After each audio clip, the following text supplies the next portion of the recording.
Bonjour, ici Franck. Heureux de vous retrouver à nouveau sur chrétien.online dans cette série sur le leadership selon Néhémie. Alors dans cette vidéo, on va voir que les gens influents excitent la curiosité des autres et les amènent à poser des questions.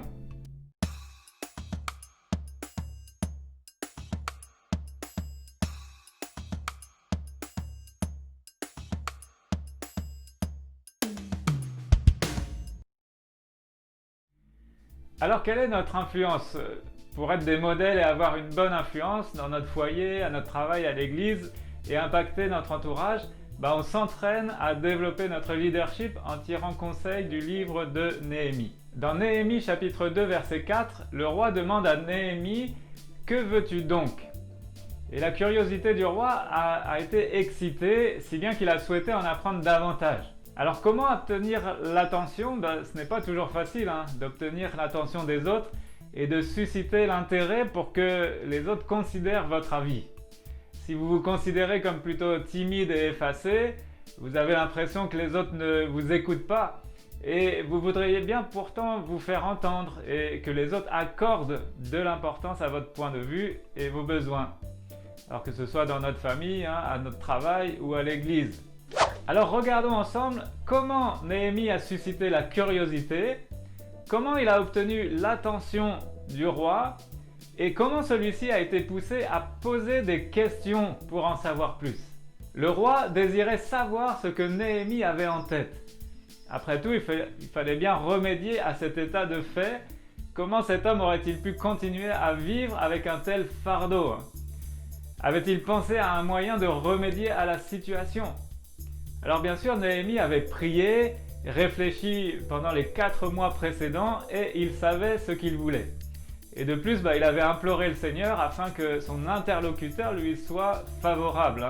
Dans Néhémie chapitre 1 verset 11, « De grâce, fais réussir aujourd'hui la démarche que je vais entreprendre et que cet homme, le roi, m'accueille avec compassion. » Alors Néhémie était prêt à quitter son confort. Il avait vécu dans le luxe et le confort parmi les serviteurs les plus considérés et il était en sécurité. Mais à ce moment-là, il ne va pas hésiter à perdre tous ses avantages parce qu'il voulait servir Dieu et le mettre à l'épreuve.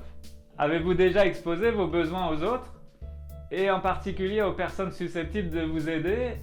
Avez-vous prié et bien réfléchi à ce que vous voudriez? Êtes-vous prêt à prendre des risques et à sortir de votre confort pour obtenir ce que vous voulez? Une aide, un conseil, une promotion, etc. Alors je pense que ça nous est tous déjà arrivé de ne pas se sentir écoutés et compris. Et sûrement même que nous aussi, il nous est arrivé de ne pas vraiment écouter ce que quelqu'un était en train de nous partager. Alors comment susciter l'intérêt et la curiosité de nos auditeurs?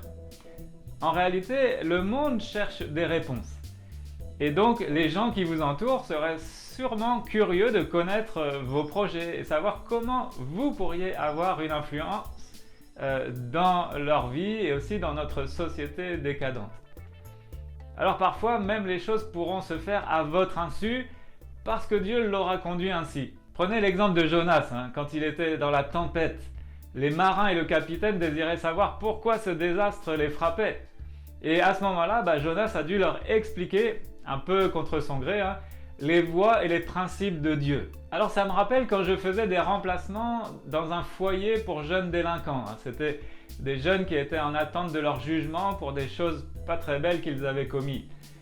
Et alors qu'un jeune était en train de réparer un banc, il tenait en fait dans sa main une grande vis.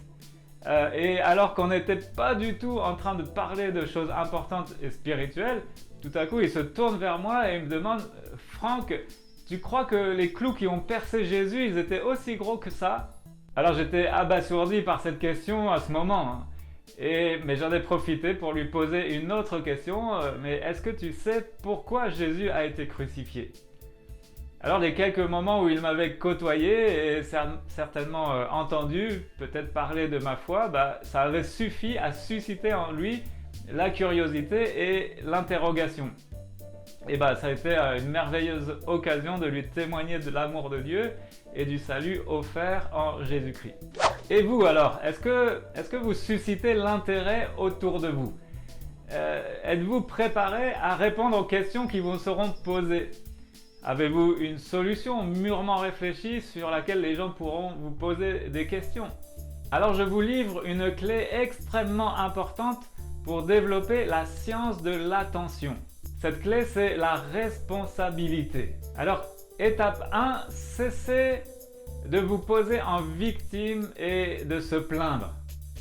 Je suis rejeté, je suis critiqué, je ne suis pas compris par les autres ne m'accordent pas leur attention, les autres.